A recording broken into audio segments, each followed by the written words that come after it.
Everything we know, from people and ants to stars and galaxies to quarks and atoms, the entire universe, might just be a simulation running inside a supercomputer inside an even bigger universe. Ancient philosophers said that the universe is a dream that we're waiting to wake up from.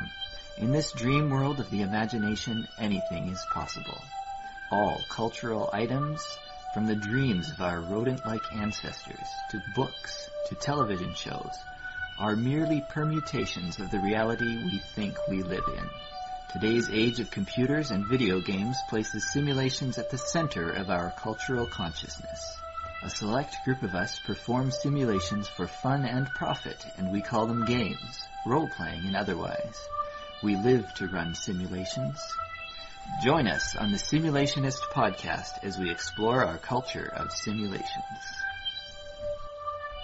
Welcome to the Simulationist. This is iteration number 24. Today is February the 19th, 2013, and my name is Josh Trelevin. As always, I'm still Ryan Kirkby. Okay, so here we are. Yes, and oh boy, it's been an interesting week again this week. Not necessarily for gaming and simulation in general, but we did have a very close call, so to speak, with an astral body. And, oh yeah, the people in the Ural Mountains did not have such a close call. They had a direct encounter with a meteorite fragment just coming right on down. Yeah, it turns out if you see a really bright light in the sky, it does well for you not to go directly to a window, because that's how apparently a lot of people get injured. Oh, is that what happened? I didn't read about how they actually got injured. I did read that a lot of people had glass hurt them. Yeah, and that's what a lot of it apparently seems to be, from what I've gathered in the stories. They saw a bright light, go to the window, what the heck is that? And then sonic boom shatters the windows. So a shockwave would have to travel at the speed of sound, right? Is that how that works? Conceptually, it could travel, like sonic, we got supersonic speeds, but yeah, by and large, shockwave only goes about the speed of sound. We'll say that it does, sure. Yeah, so yeah, it's same deal as watching a baseball game and watching the guy hit the ball with the bat and then hearing the crack a half second later, yeah. Or your lightning storm, counting the seconds between seeing the flash and hearing the bang, and various other instances where it happens. Distance dilation phenomenon. Oh yeah. Sure. I'm not sure if that's an official term, but it sounded pretty sweet, so I'm keeping it. You can add that to your technobabble arsenal there. I think everybody should try hard to increase their technobabble at any given point in time. It just makes you sound a little bit classier. Well, I can't say I know how to do technobabble, but it'd be pretty cool if I did, yeah. It's something you got to practice at. Very few people have an innate skill for it. If nothing else, you have to spend time studying the prefixes, the suffixes, the proper terminology. For instead of just throwing someone out a window, it was defenestration. So I suppose, Okay. I suppose in this case, having the window shatter onto a person, such as what happened in Russia, would have been an anti-fenestration. The window gets thrown through you. Oh shit. That almost sounded like another Yakov Smirnoff. Yeah, it's kind of hard not to delve into his stuff when you're reversing things. Are we gonna do do you do a Russian?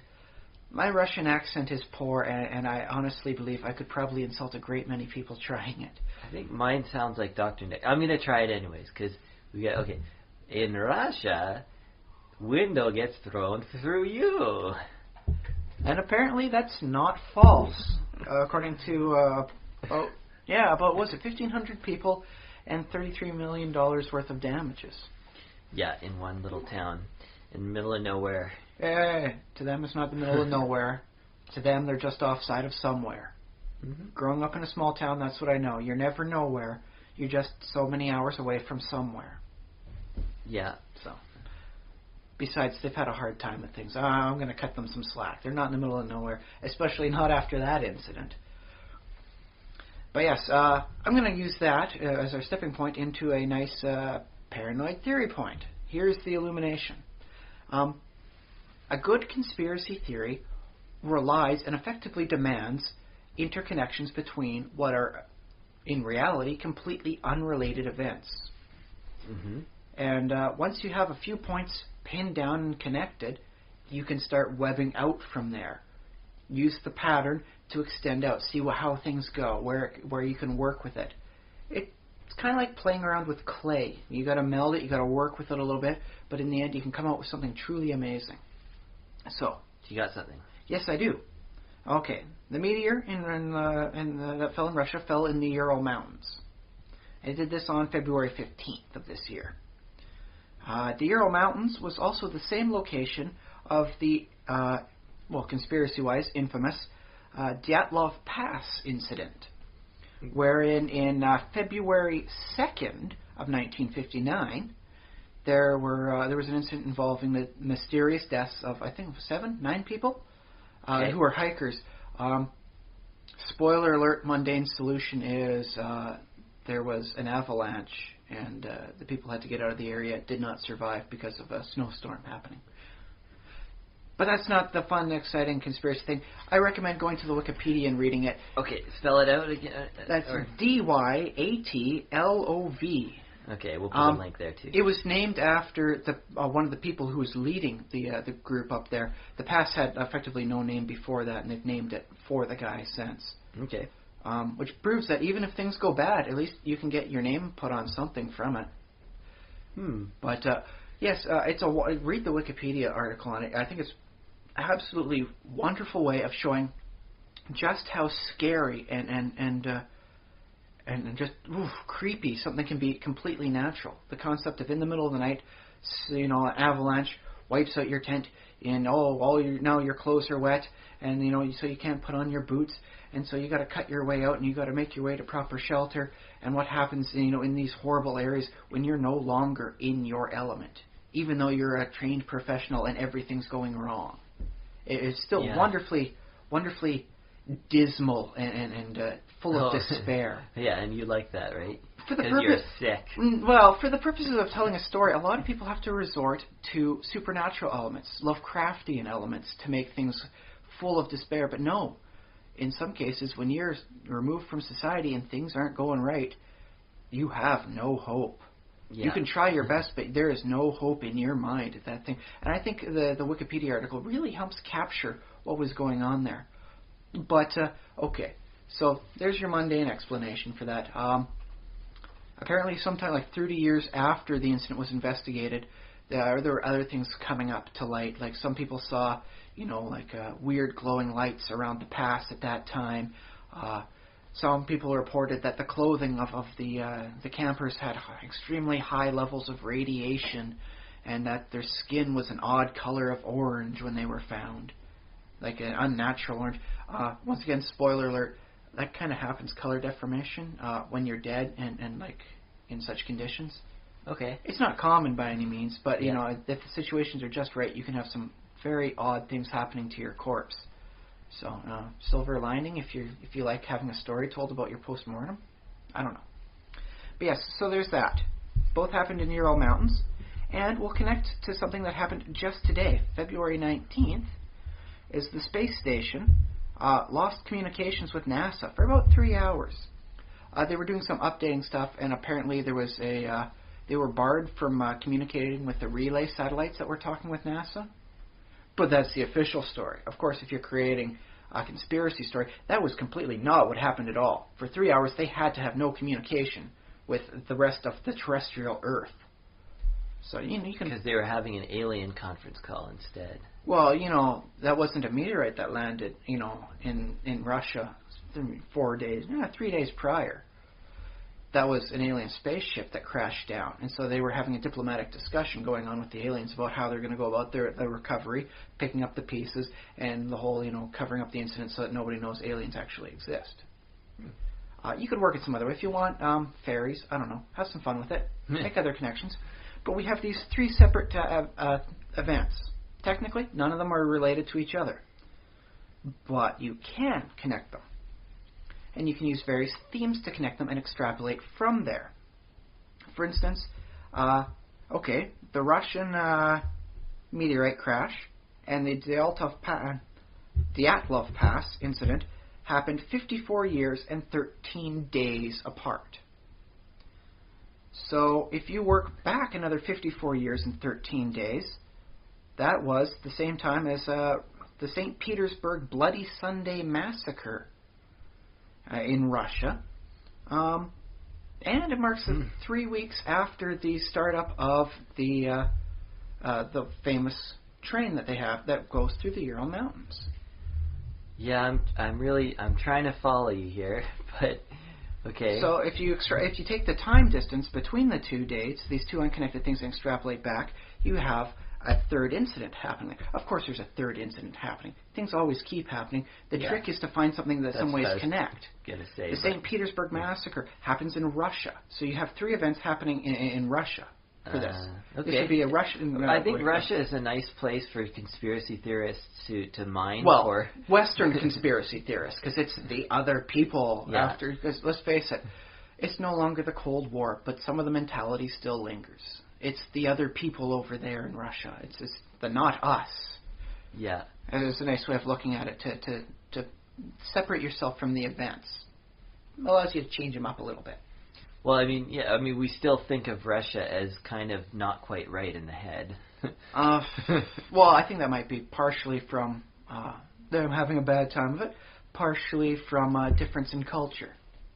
I'm pretty sure they think we've got a screw loose in our head. Well, maybe not Canada. Canada is, like, nicely balanced.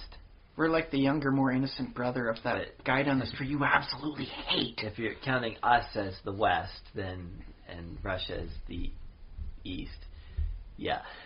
Well, we're kind of like the northern part of the West, though. You know, we've got to share that Arctic space, and I'm pretty certain the Soviet Union was quite happy that it was mostly us and them, with just a little bit of America, as opposed to having just America and them against the polar stuff. Because that would have just been so annoying. Having to defend the Arctic soil for no reason other than the fact that the other guy wants it too. Well, I always thought that there's oil there now, but whatever. I always thought that our forces during the Cold War were virtually, like, interlocked with the Americans. We were heavily connected with them, but we did make, especially with the passes going on and forming up there, we did definitely make certain that America stood its ground back on its side of the border. Okay. This Northwest Passage is the Canadian Northwest Passage. I don't care what you say, Yankee boy. We did historically put down our foot on stuff like that.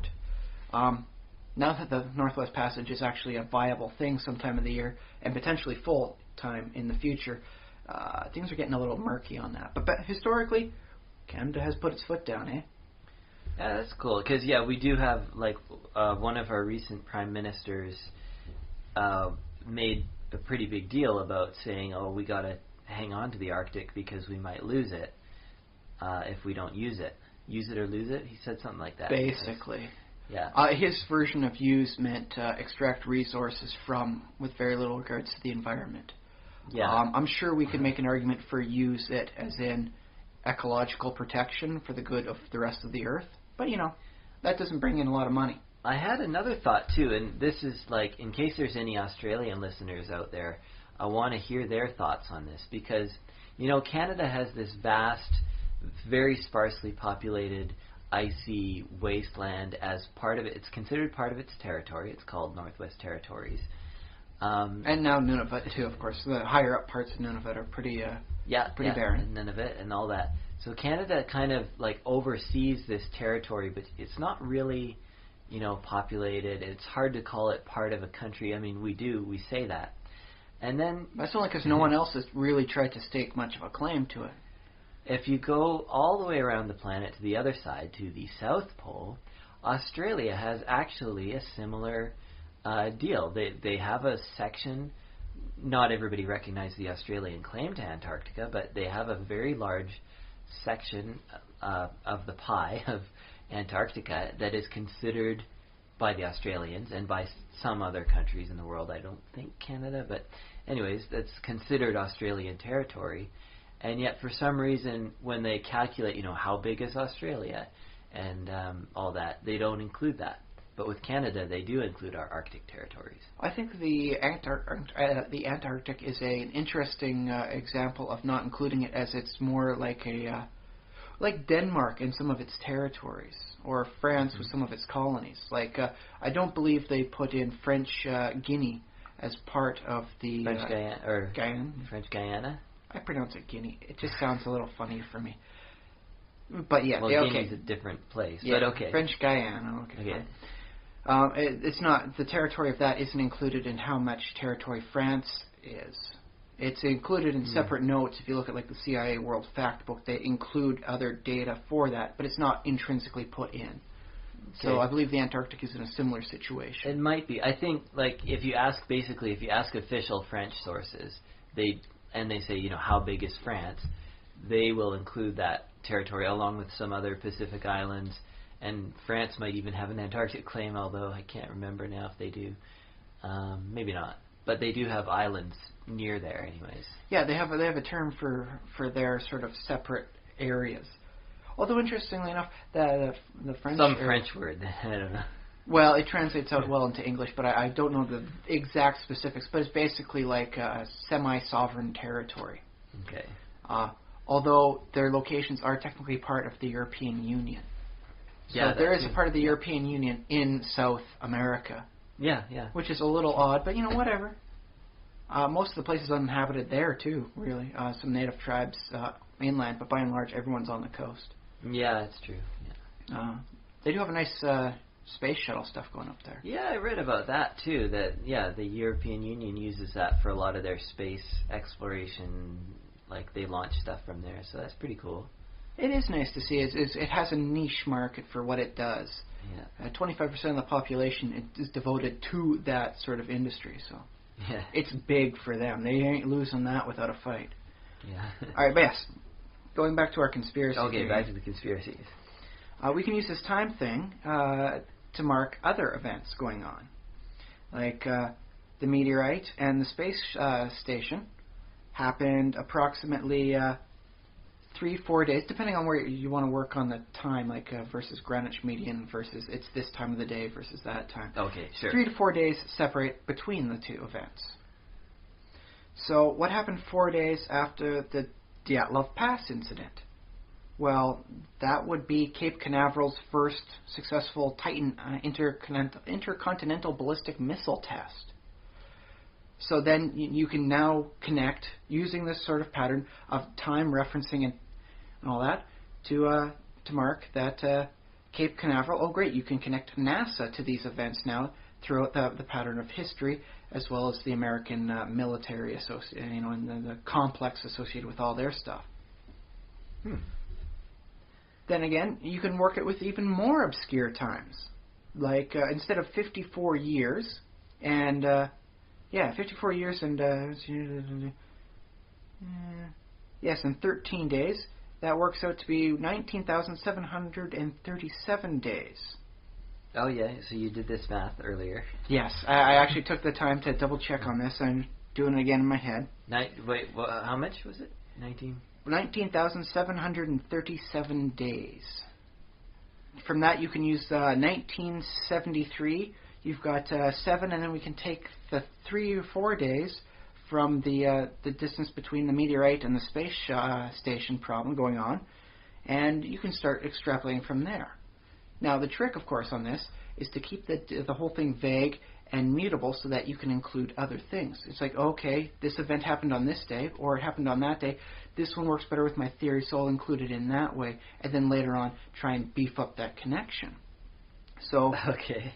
1973, the 7th day of the 3rd month, the comet Kohoutek was discovered. It's an Oort cloud object, hasn't been seen on Earth in the last 150,000 years. So you now have another interspatial, thing coming close to Earth. Mm-hmm. Now, of course, it was purely random. Instead of going with the 3rd month, 7th day, I could have gone with the 7th month, 3rd day, but nothing really space-based happened on that sort of day. So I took a look at what sort of ways I could manipulate the data to find, there's another connection point, and I've added another space point connection to my wonderful conspiracy web. I see. Okay, so what does it all mean? Well, technically it means nothing. This is all random circumstances and evidences. I'm just using through the powerful Google engine to find connections to, and extrapolating out and finding more connections there out as I build my wonderful conspiracy web. But if you want to use that as a starting point for a conspiracy theory, you have now connected NASA on 2 separate occasions with events in this web. Meteorite impacts, dead people, coming in from potential aliens. There's a wonderful way to connect aliens to NASA and Russia. What's going on there? Well, you fill in the details as you see fit, because, it's going to be your conspiracy when you build it. Maybe the aliens are trying to historically, bridge the gap between Russia and America during the Cold War, knowing that no good comes of such a thing. Maybe they're playing both sides against the middle. Maybe they just don't give a care and they're talking to anybody who's a decent power on this little planet. You can work that out to whatever end your conspiracy theory is going to come to. The point, of course, is that you have your conclusion and then you build your web to help prove it. Very bad science, very good conspiracy theory, though. Okay, yeah, well, that's what we do at this portion. So there's your illuminated task for this week, is go to the news, find a few events, work things around, and establish connections. Have some fun with it. If you're building like a plot for a book or a game for a setting and all that, work with that. Use repetitions of patterns, repetitions of areas. The Dyatlov Pass is nowhere near where the meteorite impacted, but it's the same mountain range, the Ural Mountains.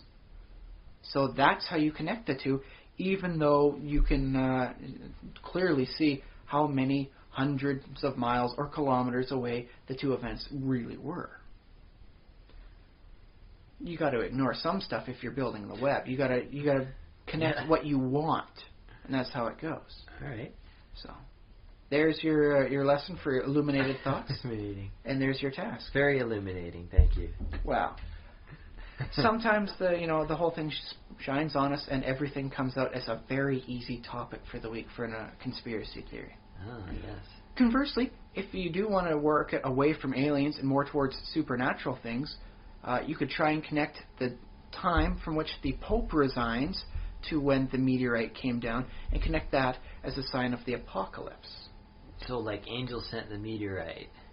Yes, condemning, how dare the chosen of God abdicate his role. And so they throw a meteor at Russia. That's just the first of them to come. Of course, because it's conspiracy theory sort of thing, and you're just waving crazy things. It's always the first of even more to come, and all shall be made clear.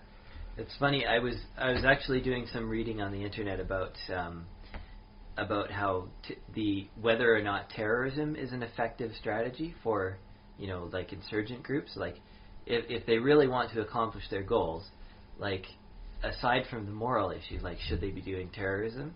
And some people have concluded that, yeah, it makes sense, and that's why we need to guard against them and stuff. But really, I think the rational people are on the side of, no, terrorism is dumb. It doesn't really, like, basically, it turns people against you. Like, if you thought that you could get something by doing terrorism, you're less likely to get it after you do your act of terrorism. That's basically what happened to, the Taliban and all that, and Al-Qaeda and all. But anyways, what I was saying is, I wanted to connect that to the vengeance of God, because, like, if you imagine, like, God decides, I'm going to get angry at humanity, and I'm going to wipe them out. Again. Because, yeah, because he's done that over and over again. The whole arc thing. I'm going to wipe them out and do whatever. See, this is a bad strategy. See, this is, if like, God sends his angels of Armageddon down to Earth and, like, burn it with fire and brimstone, if the humans that do survive, they're not going to be like, oh yeah, now we respect God and stuff. Well, I suppose there might be cults and stuff who do that, but the normal response with that would be like, screw you, like, you can't do that to us. So how about instead of connecting it to terrorism, it's more like an American drone strike? Well, yeah, if we want to get into that. It could be seen from the potential, we want to do what we want, and we don't care about your omnipresent powers, and then all of a sudden drone strike happens. And, there goes a building. Well, yeah, that's a different thing, yeah. It's another way to interpret it, of course. Well, a building. See, that's the difference between terrorism and precision strikes. Just any old building is like, yeah. It's like, do you remember when the Futurama episode? We're going way up, but there was an alien who he gathered all the cast members from the original Star Trek series and he put them on his planet, and he had a red shirt guy along with them. Welshie. Was it Welshie? Welshie. He replaced Scotty. Because unfortunate circumstances dictated that you could not have the voice of the actual Scotty. And so they replaced it with Welshie with a thing saying that he did a bunch of like touring stuff with them later on and became an integral part of the cast. So, anyways, he kills the guy, like the alien that's like kind of godlike powers. Melvar. Yes. He kills the red shirt guy, like shocks him like with electricity. Yeah, Welshie gets killed. No, Welshie. And then every time after that, every time they displease Melvar, he's like, "You have displeased me," zap, and he zaps Welshie again. Yes, effectively the New Age version of the whipping a dead horse. Yeah. It's electroshock a dead Welshie. And that's what I see with this angelic force, like, of God, like, coming down, like, judging humanity. It's like, we judge you, we throw a rock at Russia. There you go, take that. See, we hit Russia. Well, so that's the thing, is if you want it, it can just be a rock, as punishment, one of many things to happen in the oncoming apocalypse. Or you could say that's the actual angel coming down to Earth. They do not come lightly, they do not come easily, and their presence is heralded. Oh, that'd be cool, yeah. In which case, you could actually make an argument for the previous stuff about like the whole trumpeting for the angels coming is actually being like the shockwave as they enter the atmosphere. Ooh. Which, admittedly, sounds pretty damn badass, which is how I like my angels. I like them four-headed or like with winged, wheels and crazy, like, holy wow, what was that? That was no baby with wings in a diaper. That was scary. Yeah, they haven't done too much of that, like, really Lovecraftian, like, angels. Like, they've done Lovecraftian monsters, in movies, I mean. But they haven't really done that whole, like, these are angels and they're, like, really weird Did looking. they have one, like an Apocalypse movie for that? It was from Lionsgate. I think they've done Apocalypse movies, but the angels are basically humanoid, right? I remember it being effectively a zombie movie, but they were angels and not zombies. Oh, cool. And then it's the one angel, Michael or Gabriel or whatever, who's trying to protect the baby who was just born at the diner. I heard it wasn't that great of a movie. Yeah, I didn't see it, so we can speculate. Anyway. Well, I have this word from my brother, who actually did give a wonderful little version of his synopsis on it. It was a good zombie movie if you want to have no zombies in it. So that's okay. I could. Yes, it was called Legion. That's the one. Oh, Legion. Okay. Yes. So, yeah, we'll put a link to that. May have to make an effort to watch it now that we've mentioned it. Yeah, we might. Sure, I'm up for that. I'm up for watching terrible movies, which we've done in the past. Yeah. A good terrible movie tends to be more fun than even a mediocre good movie. Do you remember the Monty Python cartoons that they always used to have? The animation stuff they did? Yeah, they used to do some pretty freaky looking monsters in those. I think there's partial freaky monsters from the animation restrictions. Oh. And partially because of the era, in which case drugs may have been somewhat involved, either from a contact high sort of thing, or I'm not going to say anybody was doing drugs, because that's slander. But it was the era in which people could expect that to have happened. So, expand your mind, kids, but I do not advocate in that manner. But you could make Monty Python cartoons. Well, okay, a couple of the kids out there can try it, but just so everyone can get Monty Python cartoons. For the next generation. Sacrifice yourself for the good of the rest of your generation. Right. But just make sure you coordinate first so not everybody does it all haphazardly. Get the people with some artistic talent to try it, and then let them go. If you got no talent, just, find something else to do. Okay, sounds good to me. All right, that's the system. Yes, I believe we have an actual official topic for tonight's okay, discussion. for official topic discussion. Yes. Was it my topic? I believe it was your topic. Okay, yeah. Well, this topic is... The difference between sci-fi and fantasy. That's right. And I wanted to ask, I wanted to do the whole, let's have them duke it out and, which one is better, and not, one army versus the other, but which one makes for better stories? I think usually the only way to differentiate the two, technically, rather than just stylistically, is based on what scope of the story you're telling. A fantasy thing, maybe you save a continent, sometimes you save that plane of existence sort of thing, but the plane of existence tends to be just the continent anyways. Yeah, true. It's only so much of a large scope, and usually it's much more personal. Whereas the science fiction tends to have a much broader scope. It tends to be about the nature of all humanity, or whatever alien race it is you're describing. Yeah, I suppose. And the distances in sci-fi are just incredibly vast. Beyond the capacity for most people to actually comprehend. I was making this point earlier, though. Of course, science fiction is sort of fantasy when it comes to faster-than-light travel and communication, because most science, or I guess the popularist science fiction, will have faster-than-light travel, and that sort of doesn't... That's basically fantasy. Wait, how far a distance away does another plane of reality count as? Because, technically, going to the divine planes of your own deity, that's not reachable by foot. Even if you can walk straight up, it's one of the things where you can't get there from here. You kind of have to take a portal to another reality to get there. Well, yeah. So how far is that? The question of how far other realities are from us, if you think of it like, other dimensions being like, the three that we know are the, up, down, left, right, forward, back, and time. So those are what we know.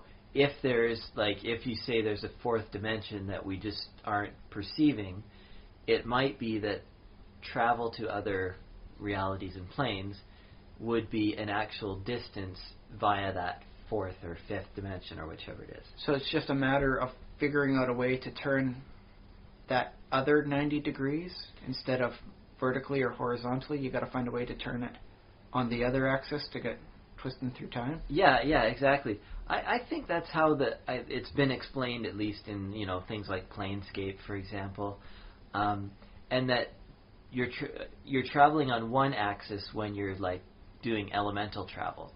You're traveling there might be several axes of motion, because you can travel towards air, and the opposite direction would be towards Earth, right? Airward or earthward.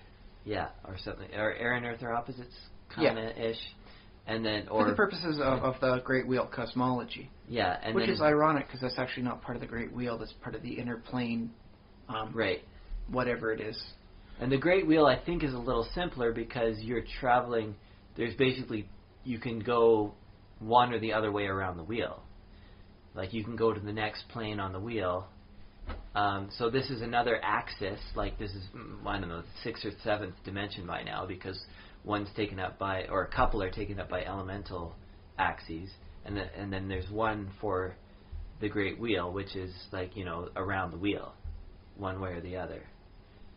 Although I've always tried to envision the whole process for the Great Wheel of Cosmology as two separate cosmological landscapes touching only at that wonderful point that is the prime material plane. You're talking about the elemental versus the astral, or the... Well, in which case the inner planes, which are the elemental ones, would be the one effective cosmology, and then the outer planes, which would be the divine ones, would be the second one, because they don't seem to have a lot of otherwise interconnected areas, aside from they both kind of go to the material plane, and then of course the astral takes you everywhere. Yeah, that's true. I would have liked it if the ethereal had gone through to the inner planes, and the astral had gone to the divine planes, and thus they only connected that spot. But I was not in a position to make that sort of decree. Well, you can, of course, in your own... Well, yes, but not for official cosmology. cosmological purposes. Yeah. And I do have that. I'm working on one. It's the elemental planes versus the temperamental planes. Oh, yeah. Well, I was thinking... Okay, now, about that. So now that we've established that dimensional travel is like another dimension that's very analogous to our physical dimensions. All right. The question is, how far do you have to travel? Like, are we talking cosmological distances, or are we talking continental distances? Well, so that's the thing, is that each one of those planes is supposed to be infinite in size. So to get from the middle of plane A to the middle of plane B, that's technically 2 infinite distances you have to travel, which technically outstraps almost anything possible in science fiction. Even though their distances are notably huge too, may as well be infinite if you're walking it on foot. But you mentioned before that even though a plane is described as, an entire plane, it's infinite. In every direction, it's, oh my goodness. Yeah, but the reality is a lot of the action is focused on, like, a continent or something like that, or, a place where kingdoms are and stuff. The Ifrit's City of Brass is a prime example of that. Yeah, because it's a location, and it's a location that people know of, even though it's just technically one tiny area of what's... If it's supposed to be a spot in an infinite area, it equates out to a 0% of the plane as a whole. But it's definitely a spot of interest and note. Well, you can say that the plane is infinite, just like you can say the sky above us is infinite. But everything that's interesting to us is happening here, unless, of course, meteorites are falling on our heads. It happens to some people, apparently. Actually, no, it didn't hit anybody in this case. It does get disturbingly close for many people's tastes. Yeah. But, I think that may have to do with just some people writing the concept of the size of these planes as having not a proper sense of scale. Well, I guess. I mean, when you write something and you want to invest it with, being big, you use... Do you remember the Douglas Adams quote? The universe is a really, really big place. I mean, like, it's really hard to... Stupendously big. Ginormously big. Like, you might think that it's a very long walk to the post office down the street. I can't remember what he said exactly. You might think it's a long walk there, but space is even bigger than that. Yeah, he was one of perhaps the only people. Yeah, perhaps the only people in fiction writing that actually had the proper concept of what the space was like to go from A to B on these wonderfully huge distances. Yeah. Well, it's pretty much not imaginable by humans. Like, travel to the next star. Just getting to the sun alone. That's 150 million miles, is it? Kilometers? Well, it's 1 AU. 93 million miles? 93 million Then it'd miles. be about 150 million kilometers. Sounds right. But that's so far beyond anything anybody will ever move. It doesn't register within the human brain because it's beyond the scope of our perceptions. Well, we go pi times that. Pi times 2. Yeah, but we're not actually walking it. That's just something that passively happens. That's like sitting on board the Orient Express. Sure, you've gone across so much of the planet. Dude, you were just sitting in a car reading an Agatha Christie novel about what might happen on the whole thing. Ooh, it's exciting. No, you're just sitting in your little cabin on the train. That's about it. No, in every year we go 2 pi times 1 AU around miles. Yeah, but we don't tug the planet that way. We don't actively move it. We passively move that distance every year. I guess so. Yeah, and that's my point earlier was also that our stories that we tell each other and the stuff that's important to us happens in sort of this fixed world that's finite and that we don't see ourselves hurtling through the cosmos. Not until you get out in a spaceship and suddenly see the whole thing just leave you behind. Of course, I'm reminded of Lovecraft talking about, the immense, like, craziness of reality, how we're shielded from it. Yes, he may have been one of the only other people to truly comprehend the vast distances that comprise our known reality. Yeah. And from his writing, he was the guy that sat down one night with a drink or two and just tried to put that all into his head and keep a frame as he envisioned everything as he zoomed out. Yeah. That humanity, even for all our great importance, is just nothing compared to the nothing that is most of reality. It does get a little creepy when you think about it. Yeah, it's creepy, but I also like that in some ways the universe is very not scary. The universe, just like... Well, it's very mundane. There's nothing going on there, so there's nothing to be afraid of. Well, I'm sure there's... Provided you stay in whatever spacecraft you're in, it's fairly mundane to go out there and look at the nothing. Yeah, in a lot of ways, it's just, looking at this just empty, vast, just nothingness. I mean, there's stars here and there, but if you were to just pick a spot and just look at and see nothing, I mean, in some ways, it's like, oh yeah, boring. In other ways, it's like the human mind is like, oh, vertigo. It's like, cannot, I just, why am I not falling into it? They should have sent a Tau master to envision this voidless nothing that I am now staring at. Oh, it's given me a headache already. I mean, and you say, oh, that's influenced me, that's impacting me. But what it really is it's just your whole life's experiences and what you're expecting. And that's what's hurting. That's what's like influencing you, giving you this great feeling of euphoria, standing at the edge of the abyss. Well, it's just so like for space, it's a complete absence of stuff. Even the air between you and me right now is something. And to stare at that void and know that there is nothing there, except for some weird force that is slowly pushing away everything from everything else.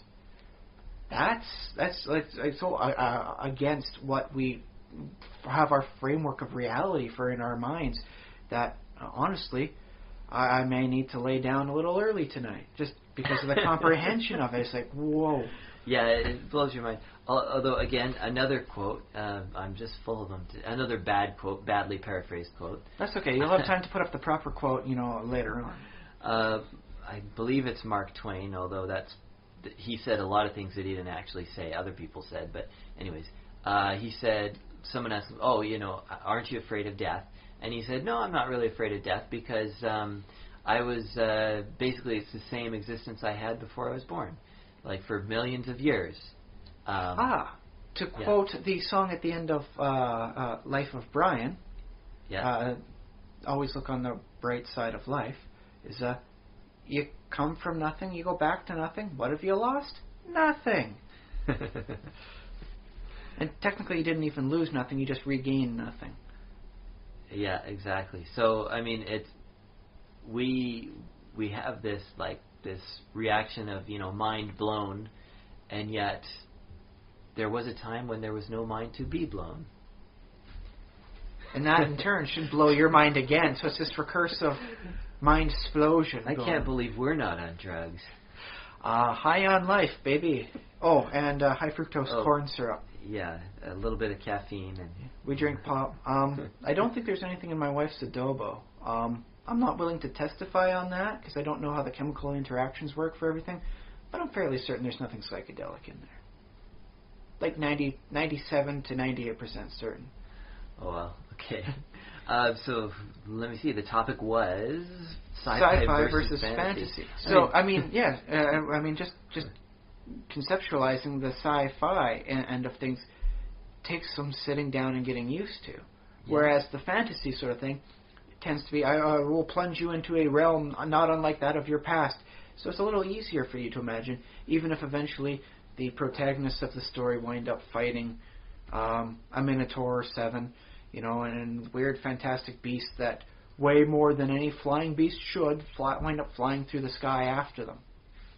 That's right, people. There is an actual weight limit on powered flying, such as birds. And the largest birds you see are pretty close to the top end of that. Pterodactyls and such things are a little bigger, but not much more to them than that. But if we lived on Mars... Well, yeah, if you lived on Mars, you'd be dead because of the lack of atmosphere. Yeah. No, I was trying doing to the John Carter of Mars thing and find out how they weigh about 1/6, I believe. No, that's the moon.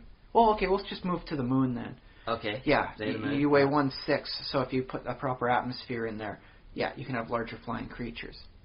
Sweet. But that said, without something like a jet engine, a dragon is not realistically going to take off into the air. Not those big ones the size of a small castle. They just can't fly on wings of any proper size. I actually saw a cartoon. It was called Flight of Dragons, and they explained it. The dragons were full of hydrogen. Also how they breathe fire. Yeah, that's not supported in most fantastic literature. Also, the dragons in Flight of Dragons had they had these huge pot bellies that were basically hydrogen balloons. So what happens if you feed these dragons like Beano and all of a sudden you get rid of their gas? Do they just start plummeting, or was it really like a slow, gradual descent? Well, I don't know how Beano works, but yeah, slow, gradual descent sounds right. Okay. But yes, by and large... But also, if they breathe fire, that depletes their hydrogen too. So they can't fly after breathing fire. That's a very interesting thing, using offensive versus defensive retreat of flying away. Yeah. Very interesting. I like the concept behind that as like a game mechanic thing. But I'll put a pin in that myself for sometime down the road. Okay. To create, a monster that has an offensive or a defensive capability, but not both within a given time. It would work well as a nice monster you can have in different encounters, how the players react to it. Yeah, that'd be fun. But yes, I think there's another end that differentiates the two, is that science fiction does, by and large, have to obey the laws of reality as we know it. It can circumvent them through the fantastic technology not yet, encountered or discovered by man. Yeah. But the people still have to obey the laws of reality. If they're using the bathroom, they're going to have to eat. If they're breathing, they're going to have to eat and drink and do all this stuff. So you can't just have people taking those tiny little pills. 3 pills a day is all I need. Because no, they'll rapidly dehydrate and starve, because that's just how things operate. Yeah. Which is why the future as posed from the 1940s and 30s is actually some weird fantasy. With a lot of optimism peppered in there. Never underestimate the power of optimism. Well, and that's, we talk about science fiction and fantasy being the same thing in a lot of ways. Well, I guess, you can differentiate that if you split off hard sci-fi, the sci-fi that follows the rules of physics and basically known rules. Or at least its own internal set of rules. Yeah. If they say these machines have these sorts of restrictions, these machines maintain these sorts of restrictions, and they don't circumvent them, because that's just how the system works within their own hard sci-fi. Well, you can write fairly action-packed sci-fi with starships and things like that, with known physics, and the only given that you have to give them is that they have enough money to afford to launch these ships into space, and so they have the infrastructure to build them, basically. Which, depending on who you talk to here, is just a matter of time and forward thinking. That's true. The fact is that the funds exist on Earth. If somebody could have the political if we were all will, working together as one unified planet, we could be sending ships off monthly. Yeah, we could do that. Yeah, that's something posited wonderfully by Sid Meier in his Civilization series. Yeah. You take over 2/3 of the world. It's surprisingly easy to get a spaceship out into outer space before anyone else. Yeah, Civilization. Ooh, yeah, that's a fun game. Yeah. Well, but you got warning on that one, people. It is turn-based in strategy, so if you're not careful, you'll find out when you look out the window, oh, geez, that's the sunrise. What happened to last night? But then I guess, the question is, if it's so hard that there's absolutely nothing, the author invents no new technologies, no new physics, no new nothing. The author is it's just what we already know, and just, expanded, by a factor of whatever to... Well, what if he's just extrapolating easy to do things you're on the spaceship and it can convert your bio waste, break it down, and then do a micro or nano reassembler to make you a wonderful, tasty gruel out of what was your previous day's feces. I guess the fact is that technology is being worked on, but it's not perfected in our world. But the guy could easily put that sort of thing in to explain why you don't have to have these stupidly huge ships to maintain enough food to feed even a small amount of people. You just have the whole scrubbers and reassemblers just maintain a internal pressure, homeostasis system going on. Yeah, I don't know if I would count that as a unique invention or if I would say that that's an extrapolation of existing technology. No, I'd say even... It's an extrapolation of maybe 10 years in the future's technology? Yeah, no, I'd say even that is out, because I'd say, like, the hardest of hard. But come on, the whole principle of like, knowing that the gruel you're eating today was something you had to strain to get out of your body yesterday because, well, they're not putting enough fiber back in the gruel. Well, I mean, that's cool, and that's the thing. There's a sliding scale with the science fiction that exists out there, and I was going to ask, like, when you get that hard, super hard science fiction, can you even call it science fiction anymore? Because it's just fiction at that point, right? Or it's just telling stories. Yeah, well, that's a very interesting point on that.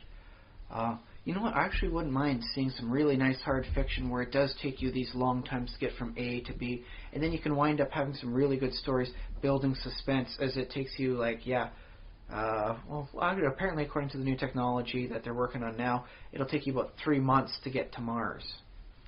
Oh, yeah. As opposed to 2 years. I think, they were saying 2 years some while ago, but if they had a nice fast one, 3 months. Well, apparently with the technology that they have currently written down the plans for, it could be that. There's still some testing to do to find out how well it'll actually work in practice rather than just theory, but 3 months, baby. Woo! Well, I don't know about that, but that would be really cool. Yeah. You could actually make an interesting parallel between that and the 3 months it used to take to get from the old world of Europe to the new world of North America. So you could have some interesting extrapolations that way. Yeah. Especially if there's a murder, on board, and they have to wait like the month and a half because they're at the halfway mark, can't turn back now. It'll take them too long. It'll take them even longer to stop and then turn back. They have to keep going all the way to Mars as they have a month and a half to solve the murder. That works, yeah. So, if you're an aspiring writer out there who has writer's block, you're welcome. Yeah. Just a little attribution at the front. That's all we really ask for. Yeah. Unless it's badly written, in which case it's all yours. No, we'll take the badly written stuff as long as you get it published. Well, I'm talking about like the stuff that's never going to get published, that people won't even read it, sort of thing. Yeah. It's self-published or never. But yes, okay, I like what you did say, because there's an interesting earlier about what the difference between the two, because there is a significant, interesting overlap. Like, I have not seen much functional difference between some things happening in fantasy and some things happening in sci-fi. Guy coming at you with a ray gun versus a wizard coming at you with a magic wand. Yeah. Is there really much of a difference between that? But don't worry, you have, your personal force field belt on. Or versus, don't worry, for you are protected by the scarab of such and such that provides, a barrier against magical spells. Yeah, that's a good point. Which is why I was trying to do this thing with not being able to invent stuff for sci-fi, but I don't think that worked. Because I think sci-fi, basically, the author has to invent things like that protective force field. Perhaps, maybe that's one of the good ways to note the difference. Fantasy tends to work with, it's magic, and just explain things away so you can get on with the story. Whereas with sci-fi, particularly with something like Star Trek, a person whose ideas of the future wind up becoming the ideas that happen in the future in the short term. Like, the communicators that they had on Star Trek became the cell phones of today. Granted, some of the more fantastic things, like teleporters, aren't in use. I don't want them to be in use for myself. I don't like how they operate. I would rather rip a hole between A and B and just go that way than get myself... You'd rather have the portal gun. Yes. I would rather rip a new hole in reality, space-time, than actually have myself taken apart on the molecular level and shot through space. But what if the entire solar system was going to fall into your hole that you just made? I double-checked the size. Say, oh no, okay, there we go. Crank the size back on this thing. Turn the dial back down. I don't even know why they have it set so high on default. I should have read the manual, silly me. Yeah. So if it's a choice between having your molecules torn one at a time or sucking the solar system into a black hole, I'll just take it on foot, man, or a space shuttle, wherever it is. I'll just hoof it. I don't like being dead because there's some interesting moral problems about like ethical quandaries as to whether or not it's you that gets reassembled back at the end location, or whether it's just a close enough equivalent of you no one can notice. Well, So. I've heard that, and I've given that some thought, and I have come to the conclusion I feel that it would still be me. Like I feel that, basically, it would be me. So I'm cool with it. I like me where I am and how I am, and I'm okay with taking the longer route if that needs to be the case. I don't like the concept of the whole thing in principle. Okay. I'm okay with it if we're in a fantasy setting and it's magic and it's just the magical forces take you from A to B because it doesn't say anything about disassembling you at the molecular level and shooting you across reality. Basically killing one copy of you. Yes, that's one of the other things that happens too with sci-fi, is you wind up with these weird thought permutations. Like instead of just taking you from A to B, why not just copy what A is, don't get rid of it, and make a new copy at B? Provided you can't get to B from A, why not just make another copy of yourself and just say, have fun, me over there, I'll be me over here. That would be the best thing ever. That would be pretty sweet. It would be a nice way to populate a planet, although I can see it being open to some very nasty practices. The basic principle of like, okay, we're going to colonize this planet. Everybody, get your backups. And just, send them on down the line.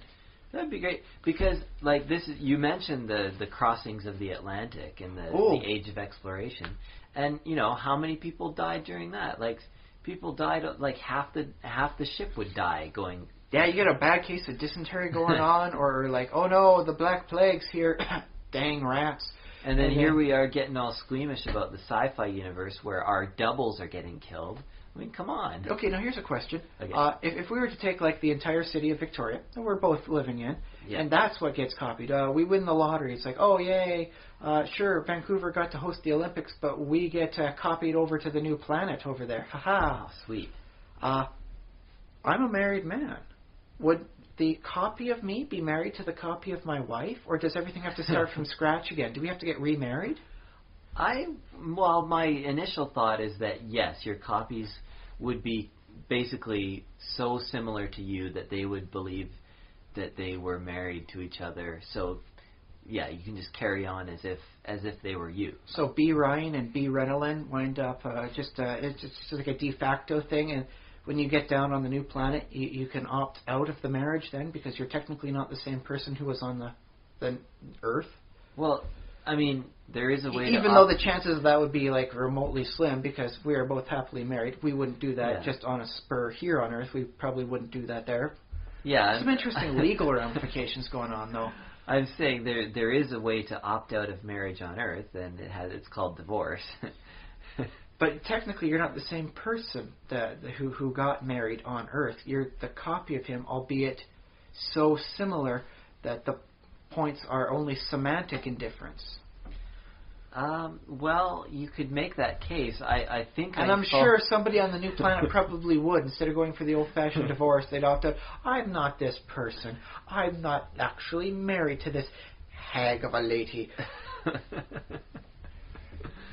That might make for an interesting story. I think we're writing some pretty good story plots I think tonight. you are. I'm totally like, that would never happen because people would stay. But no, the fact is, like, even if you move to another country, you might end up with different circumstances, different feelings about the people around you. And yeah, you might, like, married couples can split up because of a change in geography. You looked better when the sky was blue and not an off shade of green. I don't like you this way. We're out.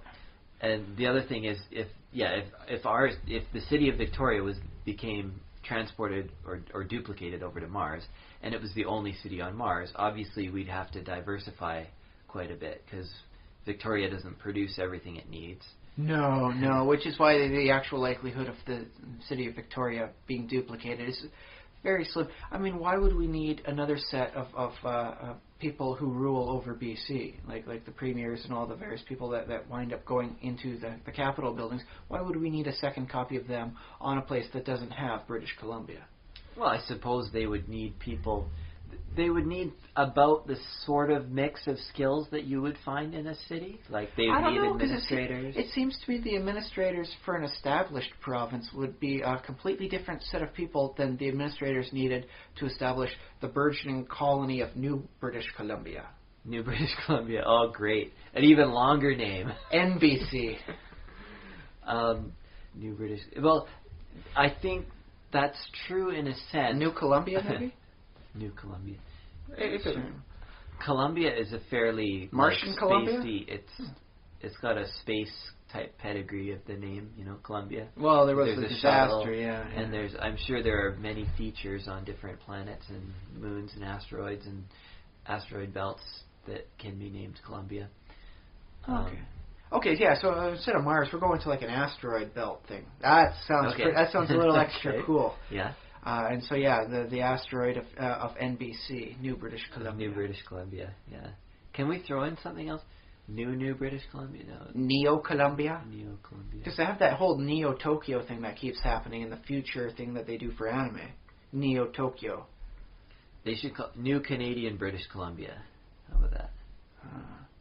Okay, yeah. I'm just thinking, would we be able to change the city name? Instead of like New Victoria or something like that, we could call it like Super Victoria and then just make fun of our original copies back there. Oh, I guess you're in mundane Victoria. Ooh. Yeah. You're not in Super Victoria. Yeah, what would we think of our doppelgangers? I would totally mock my original self, and I know that as my original self. Oh, yeah. Being the guy who got left on Earth, man, that would suck. It'd be like, I could be living on Mars or in an asteroid belt. But technically, you are. Yeah, I guess. Although, no, the two personalities would diverge. So. Oh, yeah. With experience and time, they would wind up being different people after such. Technically, after any given length of time, they wind up being two different people mentally. But But did you ever watch the show Stargate Universe? I think it's the last Stargate series they ever did. They might do more, but right now I think they finished that one and they haven't started. Of the overlapping series they were doing previously, it's the final in the series. Yeah, that was the final series. Basically what happened on it is it's sort of a random assortment. Like, they didn't get handpicked for the mission. It was a random assortment of people. They were generally professionals. Like, they were kind of, and some of them, I think half of them were military personnel. So these people got accidentally transported onto this ship. And they weren't the best. Like, it was sort of like your scenario of like the city of Victoria getting transported to start a new colony. It's not the best and the brightest of the group. It's everybody. Everybody. In this case, I would just throw out the explanation that you never know who you're going to need or what skills you're going to need. So it's best to take a cross section of everybody, even those who are seemingly useless, I use in air quotes, because you don't know when in such a burgeoning, new territory, they would wind up becoming incredibly important or rising to the challenge and finally meeting with their potential. Yeah, which is exactly the plot line of Stargate Universe, is that these sort of ordinary people, sort of like some are professionals, like they're generally good at their jobs, but they're not necessarily, the top. They're not world class like some of the other. But then there's also like the daughter of a senator is thrown in there, and she's just a teenager and she hasn't gotten an education yet. And I think her name was Chloe. Does she get abducted on like a weekly basis? Is that her point? You have seen the show. Apparently, I could have wrote it. And then there's the computer nerd who spent his entire life just playing a computer game. Like, they made one up for it, but it was maybe like an EVE Online type of game. And now he's so disconnected from it. Well, what happens is he's just basically a nerd. He's like got nothing to show for his life.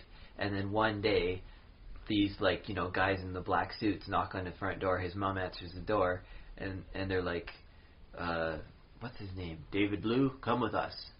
David Blue's the actor. Oh. David Blue, you will play this person. You have to come with us. Yeah. Oh, that would be kind of trippy. I mean, it's the whole fantasy, you know, being like the kid who plays the Ender's Games fantasy. Yes. Yeah. And it turned out that the computer game was planted in the population to find the geniuses. Oh. So I dream of that. I'd be like, oh, imagine if I play this game enough, like some guys in black suits will like knock on my door and say, come and go on an adventure. You have pwned so many noobs. You must come with us for greater adventures. Oh, yeah. Actually, I would totally read a story that starts that way. Government suits come in. You have pwned so many noobs. You must go on to greater adventures beyond the realms you know now. Yeah. So yeah, it's like kind of, and then that guy gets, you know, he wouldn't have been picked for, you know, this super mission or whatever, but he got sent along on it. And there are a couple of super geniuses on the thing, but a lot of the people are just normal people. So okay, here's something I want to ask you then. So the computer playing nerd, did he wind up like trying to like recreate the game he knew and loved for so many years? Because no. This goes back to the topic we had like so many iterations prior, as to the fantasy characters. What do they do for fun? Oh yeah.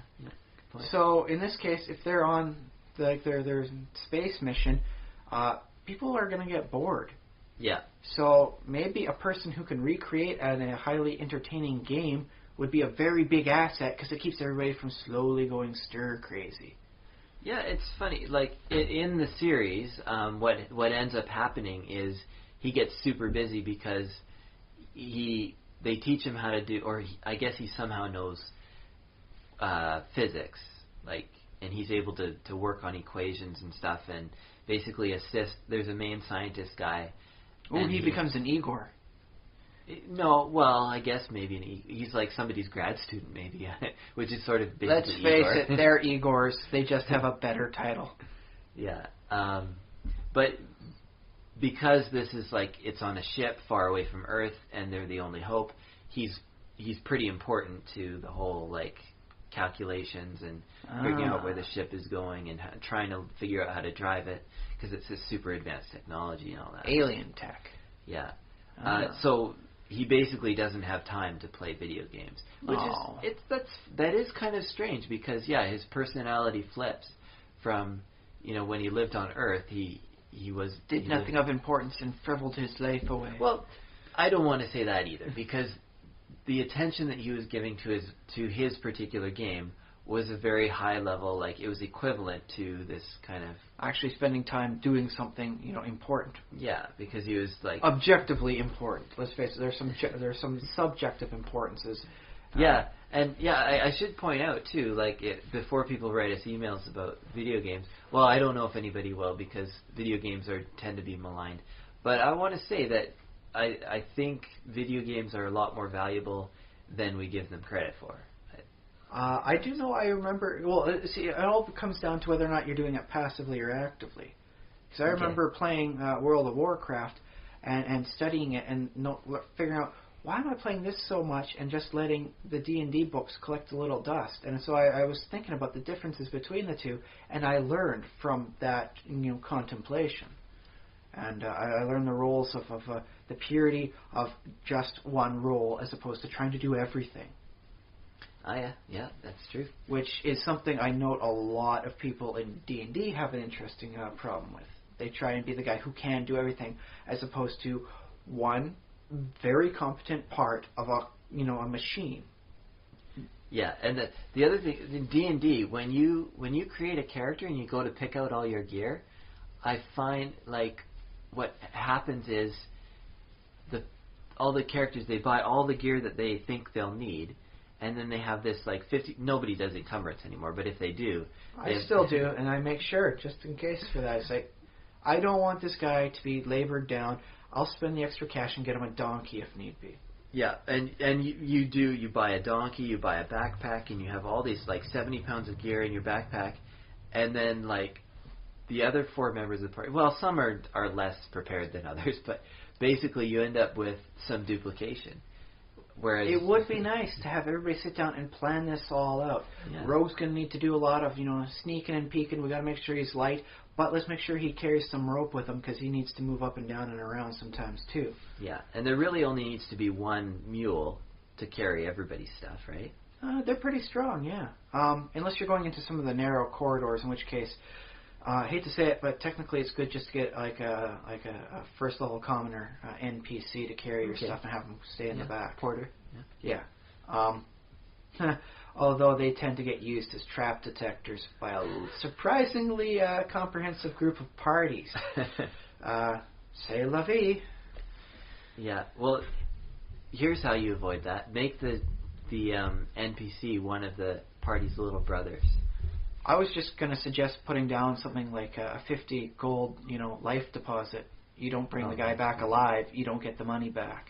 Actually, no, little brothers are also used as trap detectors. Depending on the relationship with your family, yes. Yeah. But I would never use my brothers that way. Not unless things got dire for me, yeah. Besides, man, my youngest brother moves fast. He's agile. Yeah, so he would. I would like to argue he would fare better with his fast twitch reflexes. He's got a better reflex save than you do. Exactly. Yeah. But okay, well, there's one thing there is the concept of intelligent or at least living resources tends to be something in fantasy. You bring the mule with you. You bring this first level NPC with you. Whereas something equivalent in sci-fi at best would be a droid. Likely otherwise, just bring the hoverlift with you, man. Why are you carrying this all on your back? Bring the hoverlift with you and just ride it down the hallway. Yeah, hoverlift is. I like that droids almost come around because, especially in Star Wars, the droids are slaves, but they have these personalities. I mean, well, depending how you look at them, because. Like what droids? I do like to imagine R2-D2 swears a lot. You say they're slaves, but they don't necessarily have their own will. I mean, obviously the movie blurs that a little bit. R2-D2 shows he's going this way, and that's where he wants to go. Yeah. And bleep bloop bleep to you if you want to say otherwise. Yeah. So, like, in D&D, if you're starving and have to eat your mules, it's about equivalent to in Star Wars if you're you have run out of parts and you have to cannibalize your droid to fix your ship. It's about or your food regenerator. Or your food yeah. Although wouldn't that suck if they wind up keeping the intelligence chip, and then all of a sudden, what used to be your personal protocol droid winds up having to be like the garbage processor. And you could do that too because they have no rights. Yeah, exactly. They are technically even worse than slaves. Harsh. Yeah. Those poor droids. Man, I gotta play a campaign setting in there just to free some droids now. Theoretically, you can put a droid back together, though, too. You can, like, if you if you roll high enough, of course, yeah. I guess, yeah, you'd need to be an expert in droid repair, and you'd need to have access to facilities and tools. Yeah. But in a fantasy setting, in order to put your mule back together, you might have to be a necromancer. Yeah, necromancer, or there's some weird things you can. Cleric. There's some weird things you. Well, it's not necessarily that stuff. I do recall some interesting use of low-level healing spells and cutting off large chunks of a person. And if you want to go with like what has been said for the Mongol hordes, mixing the blood and milk together, you bring a cow with you. You bleed the cow, milk the cow, shake the stuff up, and you get your nutrient-rich, disgusting, cow blood drink. Yeah. And then you just heal the cow up, and full hit points. It's good to go. Although, honestly, speaking as a biologist, there's going to be some really interesting operant conditioning that the cow's just going to go crazy soon, especially anytime you get close to it, because it'll associate you with pain. Unending, undying pain. Well, and a milking. You might be able. Is there not a painkiller spell of some kind? Surprisingly, no. You can bring someone back from the dead in D&D, but it's very hard to stop the pain and almost impossible to get rid of nausea. So apparently there's an interesting priority system in Magic. Yeah. Speaking about that, Ryan from the future, when you're re-listening to this, sit down, write some spells, and put them out free for everybody to enjoy, just so you can get rid of nausea and pain in the D&D setting. This is coming from you from the past, Ryan. So look for that. Honestly, I think it's an overlooked part of the game that should probably be... Oh, I did create something that got rid of pain. Way back in the start of 3.5. Okay, past Ryan, if you're listening. Oh, crap. No, the past me, before we were... Years before this. I'm actually in the Sword and Sorcery Studios Scarred Land setting, Creature Collection 2. I'm on page 94. I had a small rat cool. that its bite caused numbing of pain, so you don't tell the players how much damage they've taken. Just tell them when they drop unconscious. It was a fun creature. Cool. Yes, it was quite nice, and it's actually all there now. So, woo! I don't know if we can link to that, because I don't know if there's probably an ebook we could... you'd have to buy it. Right? You have to buy the book for it. The entire Scarred Land setting was retired after a certain point. They said, we've done really good with this, and we don't see ourselves doing better in the future, so that's all, folks.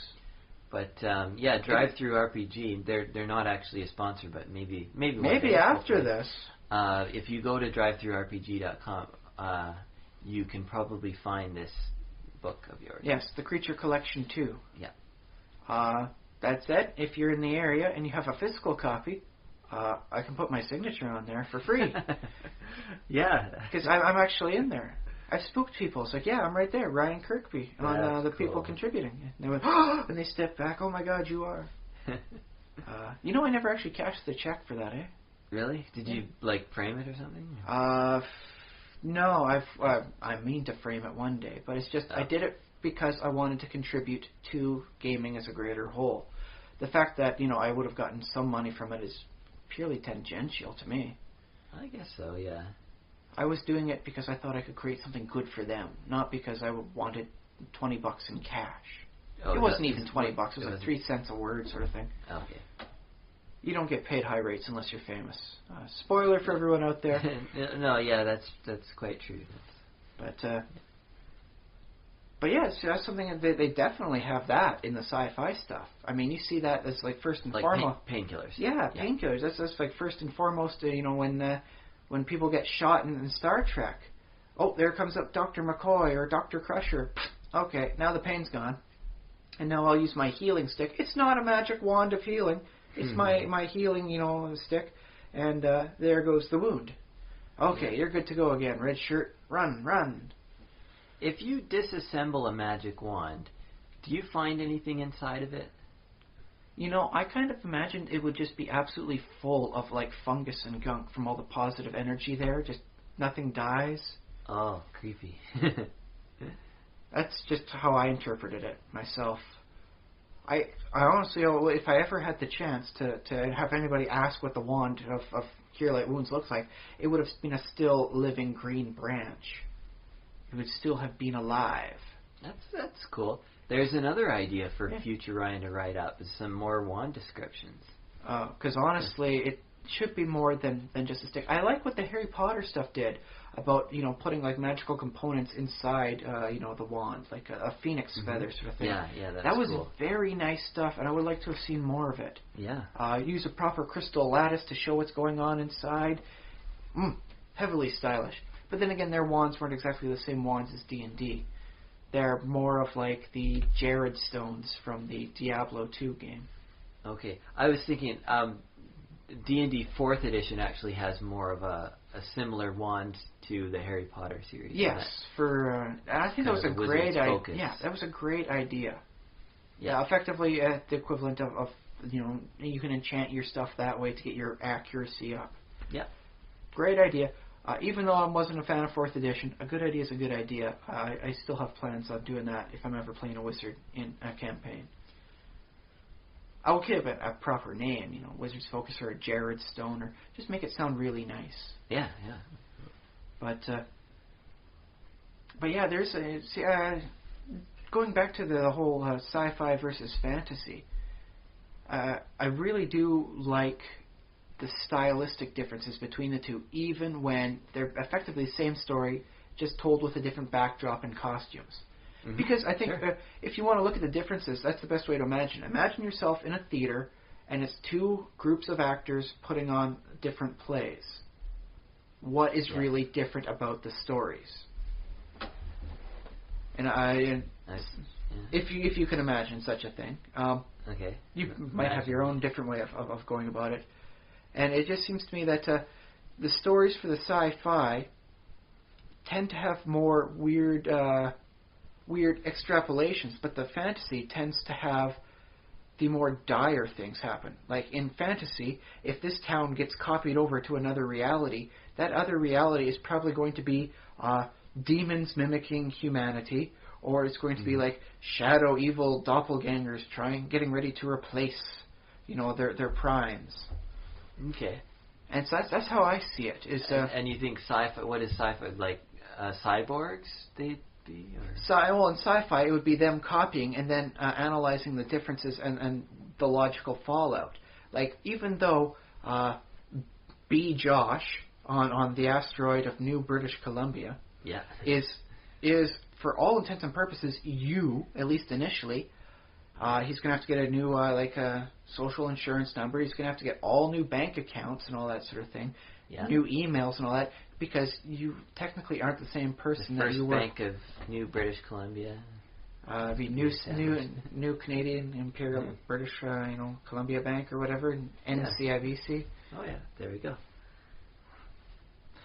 But yeah, because you have to start thinking about this, is even though it's the same you, would you want to share your bank account with B. Josh? I am imagining that the people on the asteroid would be way cooler than the people who stayed on Earth. So I'd be kind of okay with, if I'm the one who's on Earth, I'd be like, yeah, you earned me some money and put it in my bank account. I'd be like, yeah, because that's cool. Meanwhile, B. Josh realizes he has a connection to his old bank account, and he starts up the new Monty's and gets all the new strippers going on in there. And he gets off all the fun. The business isn't going to last more than 3 months, but it doesn't matter because he's taking your money. Yeah, well, it probably wouldn't work out too well. It'd probably be better if we just had separate, split off. See, but that's where the science fiction really tends to happen, is you present yourself with a scenario, and then you work with it as you follow along and see how everything changes and what natural consequences would result from this scenario happening. Okay, yep. Like you might meet B. Josh in 20 years. The asteroid got mined out. Everything's done. You guys get to go home. Pack up your city and go home to Earth. That's not very foresightful of them. Foresighted.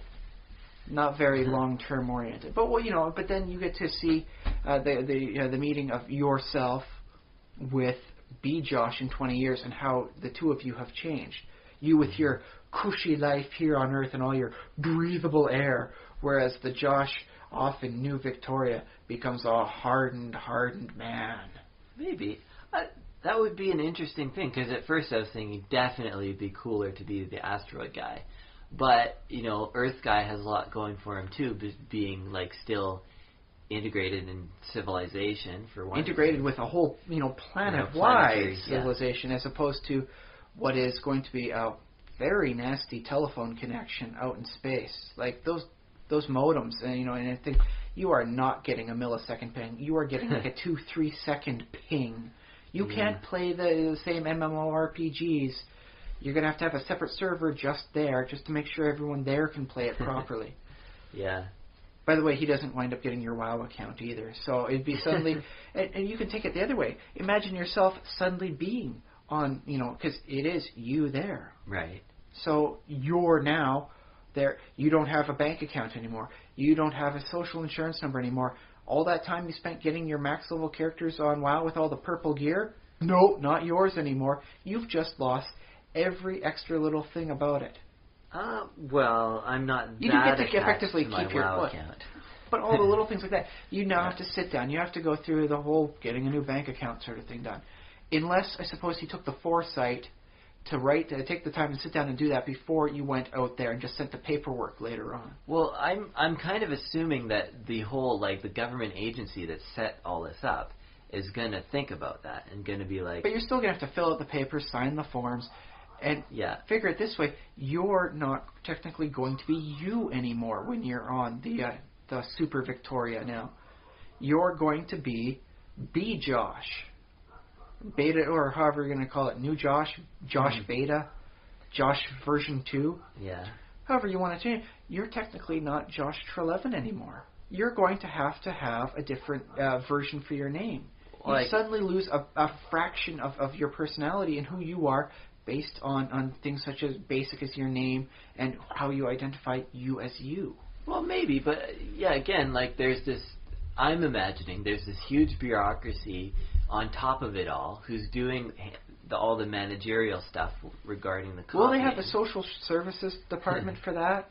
When you start realizing, oh, no, I'm not that Josh anymore. I'm a new Josh. Yeah, but no. Okay, here's what happens. Here's what they do. Before any of this before you get copied, before any of this, you sign a waiver and you say, I agree that both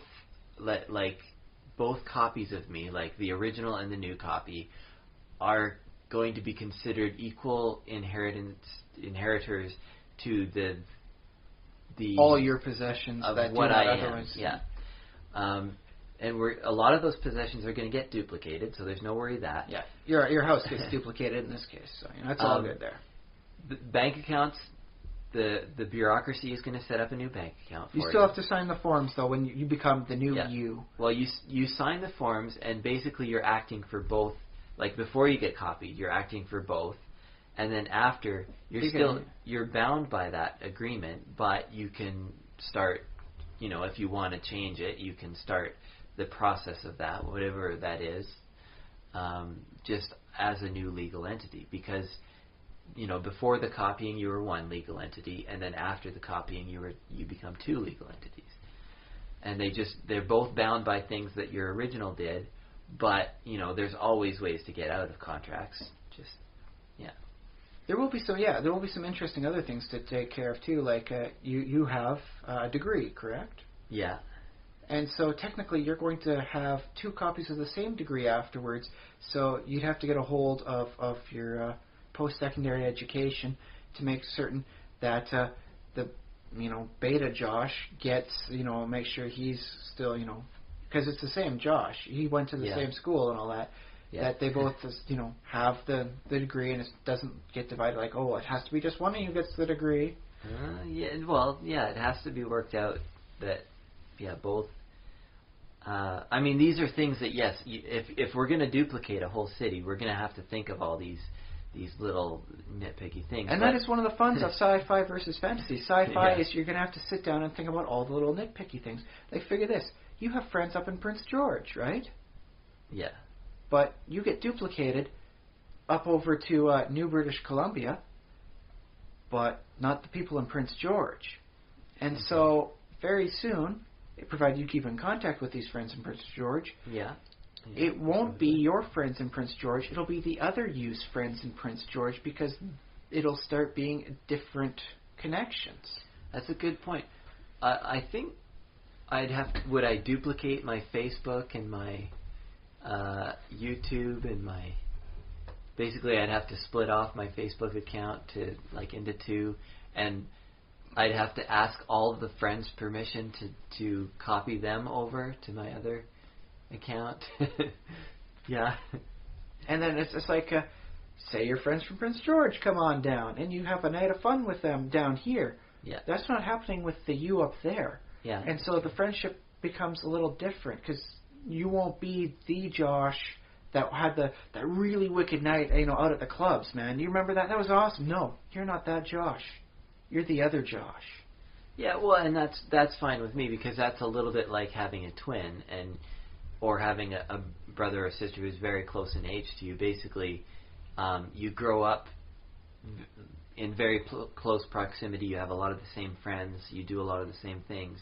And then it might happen that when you're teenagers, you start to go to different parties. And, like, you know, one hangs out with one crowd, the other twin hangs out with a different crowd. And they're still brothers, and they still have a lot in common.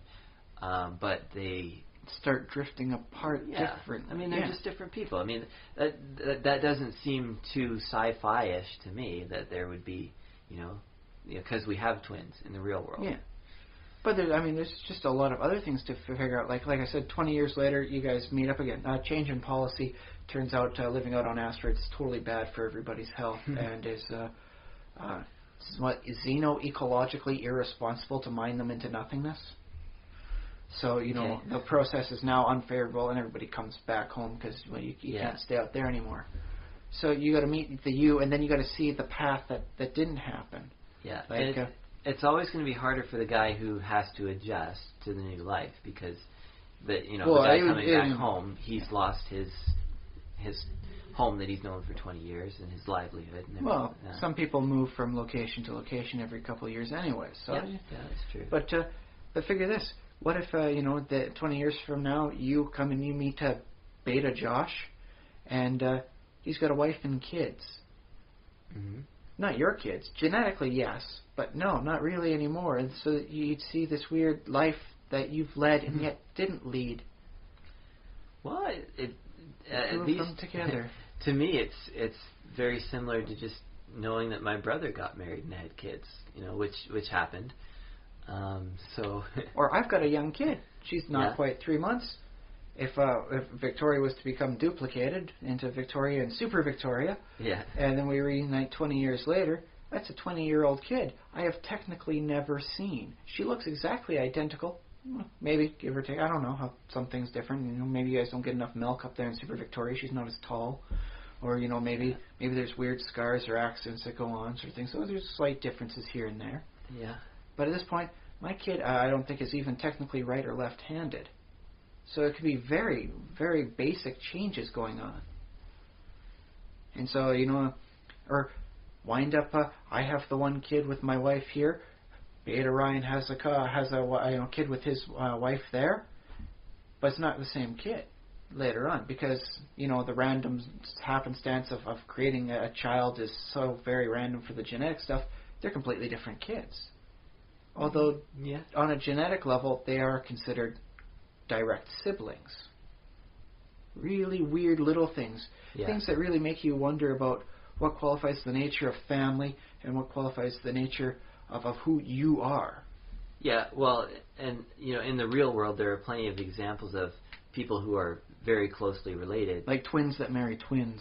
Twins that marry twins, and all their siblings are technically identical. On genetic to each other, you can like do a genetic test, and no scientist will be able to determine which kids came from which pair of couples.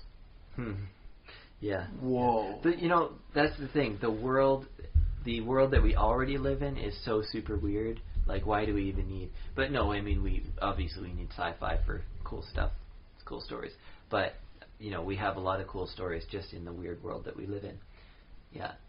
And I was going to say, it's almost like the city mouse and the country mouse, kind of like that kind of. Oh. I would like to see a sci-fi version of City Mouse, Country Mouse. Where it'd be like the Victoria Josh and the Super Victoria Josh?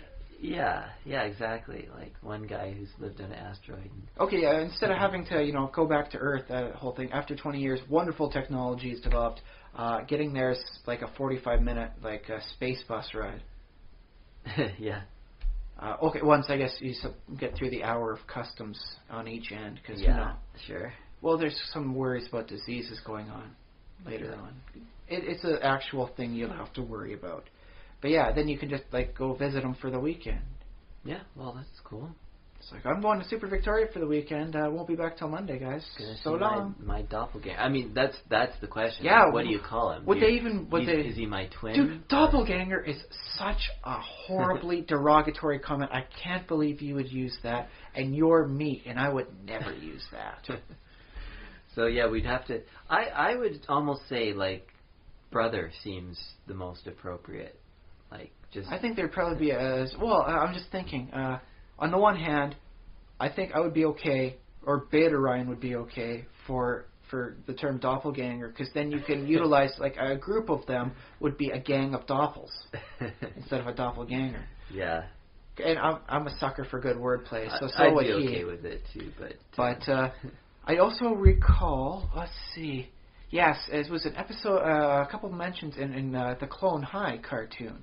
The premise of which is all the famous historical people have been cloned, and they become infants in a town, that's used to raise them for nefarious purposes on an evil government agency. But they use the term, the Abe Lincoln of that series aspires to be like the original Abe Lincoln. But he already has a mom and dad. They're his mom and dad. And so he refers to the original Abe Lincoln as his clone father. Oh, yeah. So there's an interesting proper term for that. Yeah. Clone father, and then there'd be clone siblings, sort of thing, where I believe for a while in the backstory of it is Gandhi and Cleopatra were siblings for 10 years, even though historically they never met. Unless you want to start up a wonderful conspiracy theory, go for it. They never interacted in any way. And yet they have like a history sort of thing, and then there's the whole going to high school and knowing them and how it changes all of them. So they're not clearly not the same people that their clone fathers and mothers were. Yeah, of course. But there's the terminology there. Yeah. So something like that would have to be developed. Yeah. Yeah. With less sinister connotations than doppelganger, which is almost exclusively used for evil copies. It might depend on the technology too. Like if the technology has a cool name like the Zapper or something, or the Duplicator. We'll just call it, like a replicator. And so they'd be like a repli-twin. But I mean, you look at like mundane technology nowadays, like there's the slap chop, and that's Well, here let's work it a little differently. You and I are friends that do podcasts. What is the term for someone who is a friend who does podcasts with you? Is it a pod pal? Are you my pod pal, bro? No. I mean, sure, I'll be your pod pal. But yeah, there has to become eventually a time when someone sits down and realizes these people come together for the purposes of a podcast. Is there a way to define their friendship in such a way that it brings attention to the fact that this is how their friendship is based around at this point? They're pod pals. Yeah. I mean, I hope we have more than just the podcast to base on. There is, of course. But I'm just using that as an example. I have some friends I've never actually met. I'm not in actual reality. I've met them and I've known them since 96, 97 from online, but I've never met them. I'm watching their child grow up. They're watching my child grow up. Yeah. We make funny little comments on each other's Facebooks or stuff when we post up statuses. It's a thing. Well, I'm fine with throwing around the term friend. Like, I don't think friend is sacred. So I'm fine with calling someone I just met or someone I never met and just have talked to around the world. I'm fine with having them as just friend. Like, that's fine with me. I like it too, because it's genuinely, in this case, a friendship. But let's just not forget, there are people out there that do have the people that only know each other through online meetings. Mm-hmm. Should there be a different term for that? Cyber friend? No, the term cybering has wound up having some interesting connotations on its own. Cyber friend with benefits. Net buddy? Net buddy, yeah. See, that's the thing is eventually someone's got to come down and write a wonderful portmanteau, because that's always how it is these days. It's a wonderful combination of words. Make a portmanteau of the two together. Ooh, portmanteau. Yeah, there's your $10 word for the day. I would pay $10 for that word. It's a proverbial $10 word. I know portmanteau, but portmanteau I don't know. I pronounce it with the French way. I see. Lieu. Lieu. It's for like lieutenant. Yeah, no, portmanteau. I like it. Portmanteau. I've never heard that term before, but... Well, that's the only reason I was ever able to initially remember it, because I was like, what the heck is this word? and it was running through my mind before I actually decided to Google it up, and I was like, Portman Lou, and then I had a wonderful concept of a giant space galley, and there was a guy named Lou, and he's the Portman. And that's the only reason I was able to even remember the word, so it's always stuck in my head. That sounds absolutely wrong to me, but okay. Maybe I have the learning and looking up to do. I'm reasonably certain I've got it wrong. There's a number of words I've only encountered in written form, and just the only way I could remember them was by playing around with them like weird, silly putty. Okay, well, this podcast has probably gone on long enough. We've actually gone over by about 10 minutes. Which is not to say we didn't come up with a plethora of decent writing ideas for anybody out there who wants to steal them. Yeah, I hope that you've enjoyed listening to us talk as much as we've enjoyed talking to you. So I'm going to lay down a final verdict on okay, this. go ahead. Okay, yeah, final the verdict. sci-fi tends to create a situation and then extrapolate from that, and there's the sense of the story. Here's a situation, how does that affect the people, how does it affect everything, and what are the little nuances thereof? Whereas in fantasy, I've noticed, they tend to create a situation, and that explains the actions of the people. It was happening anyways. Okay. The situation tends to be a reason for them to do what they did, as opposed to, here's a situation, how do they react? All right. When sci-fi is like a plant growing up, whereas in this case, the fantasy tends to be a river. You can put rocks in the river, and these are the various scenarios. It's still going to go from the A to B, but it's how it moves and how it flows that tells the story. Well, okay. There's your deep metaphor. deep metaphor. So thank you, everybody, for listening. Yes. I think it was a pretty good episode, or iteration this time around. Good iteration. Yeah. Please send us feedback, questions, comments. Or failing that, just send money. I mean, it says everything sometimes, doesn't it? That's what I always say at the end of that. So goodbye for now.